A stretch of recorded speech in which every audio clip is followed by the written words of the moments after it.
Welcome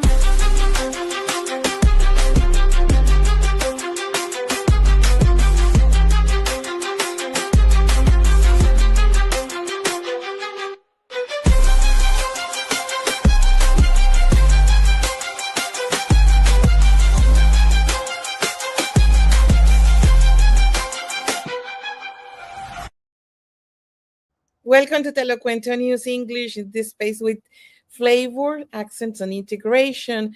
And today we have somebody here that is making his point of view this week very vocal, and we invite him. It's Frank Ramirez. He is the former chief of staff of the Kansas City, Kansas city, and we need to talk to about something that is very controversial, the chief. This move of the chief, but specifically about, let me be here for a second, about these start bonds and what is happening in Kansas City, Kansas. Frank, thank you for being with us and for giving the opportunity to listen your point of view of what is going on in Kansas. Yeah, there's a lot of things going on. For those that don't know, one of the reasons I left the mayor's office was because I could not, in good faith, advocate for the Chiefs deal. What we have in impoverished communities in America is we have big developers. They come in and they ask for all these massive incentives. And what it does is it actually takes away the revenue that is needed by the city to serve those underserved communities for infrastructure and public safety. And so in this particular case, I've been very vocal because we have a serious problem here. And the problem that we have here is that, the Chiefs have made the decision to come, and state officials have, with extreme overreach, have made decisions on behalf of one of the poorest communities in the entire county, or in the entire state of Kansas, in terms of, average income per household. And essentially, they've come in, they've made decisions. They're doing the Star Bond District, which essentially that means that the local government pledges their sales tax, for the next 25 to 30 years for the project. And what that does is it prevents any revenue from coming from the project directly into the county. And so when that happens, there's no money to support the serviceable infrastructure as well as the public safety needs of the community.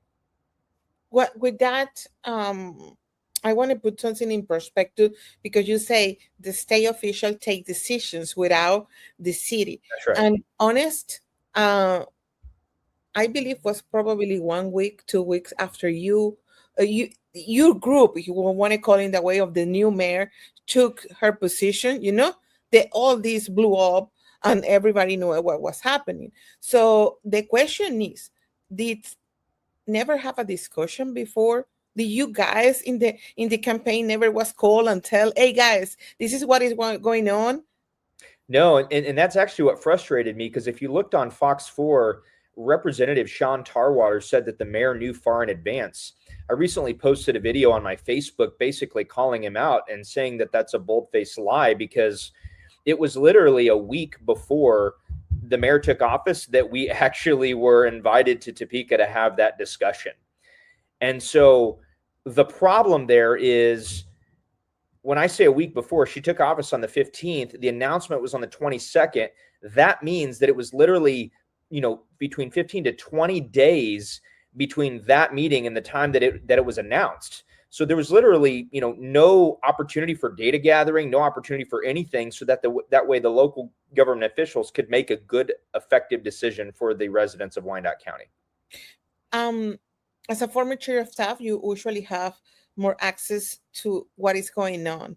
But my question right now is, so technically, how do you feel? You left this spot because what you say, I am unable to advocate and I'm unable to serve the city, in the capacity the city maybe is looking, is working. So do you feel that cities in Kansas, they maybe are in the hand of the legislator and the power and nothing really they can do it? Is bigger than that?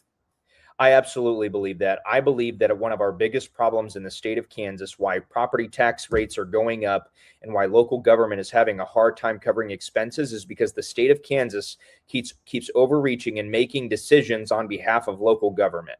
It's quite frankly disgusting. It's horrible. And it is the perfect example of what state government should not be doing. And and I truly believe that this will go through. It's something that is really can happen. But what do you thinking?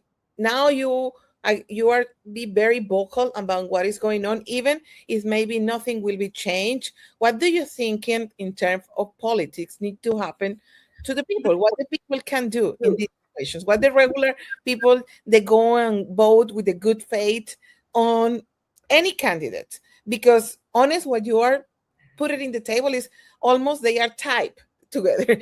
No matter if you vote Democrats, if you vote Republican, whatever you do, this is bigger than that. Is what I This feel is in. way bigger than that, absolutely, because we have officials on both sides of the aisle that are essentially advocating for decisions like this, right? And so there's a couple of things as it specifically relates to the Chiefs deal. There's going to be a vote coming up because the state has now asked Wyandotte County if they can expand the Star Bond district. We need to tell Something the them no. Oleta did, right? Something the Oleta did. And Yeah, we need to tell them no, because if they expand the Star Bond district, what that tells us is they currently don't have enough revenue to support the payback for the bond. So if they don't have enough revenue, that means that they didn't do a feasibility study to determine what the actual projections for the project were going to be. That is scary. That is very scary that they walked into this and made our brand new mayor make a decision with no numbers. so when do you thinking will be this election? In August? So this particular vote, and when I say vote, it's going to be a commission vote. That's probably going to happen sometime in the next month or two, I would imagine. I do know that the NFL has restrictions on how long stuff can play out before they'll shut it down. So, Wyandotte County residents, they need to advocate. They need to say, hey, vote no for the expansion of the Star Bond District, because there's a chance that may shut down this deal. So Now, what happening with the commissioners? You talked about that this will be in the commissioner hands. Are you have this before you, and I assume before you go that public and make your opinion, do you have conversation with them? What the rest of the people give the feedback to you without saying names, in general? Did they are more for the deal, less for the deal? great question. So as it relates to the commissioners, and I don't believe any of them really believe this is a good deal. I believe that the hands of the local government have been tied, and I believe that they are being over leveraged by the state of Kansas. But my whole thing is this: we don't have to play politics. We always make decisions to give the big brother what the big brother wants because we think that we need the political capital. But at what point do we stop making decisions for political capital and start making decisions because it's truly what is right and what benefits the residents? So let's pretend a scenario is here. Let's pretend that the commission vote yes and this move on. What other options the citizen has? If they can be agree or disagree with you, because our space is for everybody. Yeah. So what you're asking, and correct me if I'm wrong, is if the commission board makes the decision to go ahead and expand the Star Bond District, then what? Well, exactly. Yeah. So unfortunately, as it relates to the Chiefs, there's not much that can be done. However, what can happen, and this is what I'm actually working on right now, is I'm working on putting together a tour where I can go around the entire state of Kansas to teach financial literacy, as well as teach, opportunities for people to learn how to invest and how to get out of their financial situations. Because if they can't figure out how to make it work for themselves, this deal is going to crush the local community in Wyandotte County and the residents of the state of Kansas, because it is going to slow down cash flow into the government and it's going to create all sorts of problems.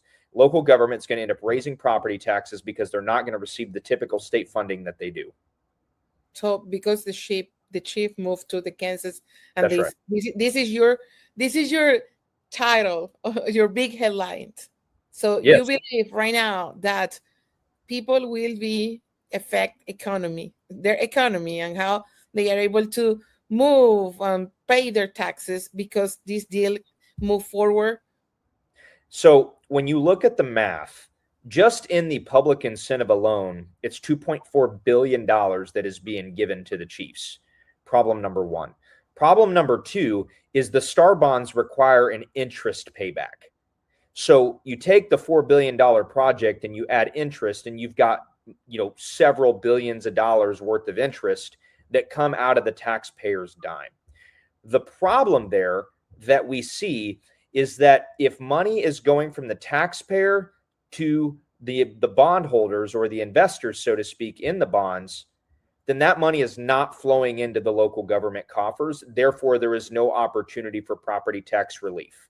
So if money, if they take this 2.4 billion plus interest and they give it to the chiefs, when we have people losing their homes because of rising property taxes, that money's not going to creating opportunity for local government to lower property taxes, because they're just going to need more money, because they're going to receive less funding and grants from the state, because the state has made the decision to give it all away to Clark Hunt and the Chiefs.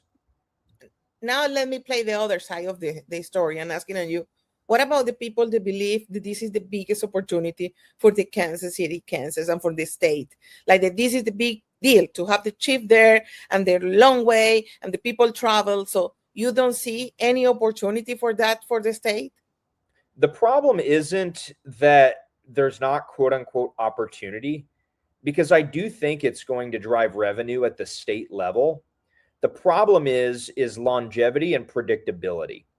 The data says that, well, the data says two things, actually. The data says that stadium projects never perform to their projections. When you look at studies all across the nation for NFL stadiums or sports stadiums in general, the data always points to them never reaching their projections. Problem number one. Problem number two is when you look at the infrastructure impacts of tourist destinations, they far outweigh the people that come. And what I mean by that is the expenses that they create for the local economy far outweigh the revenue that is brought in by the people.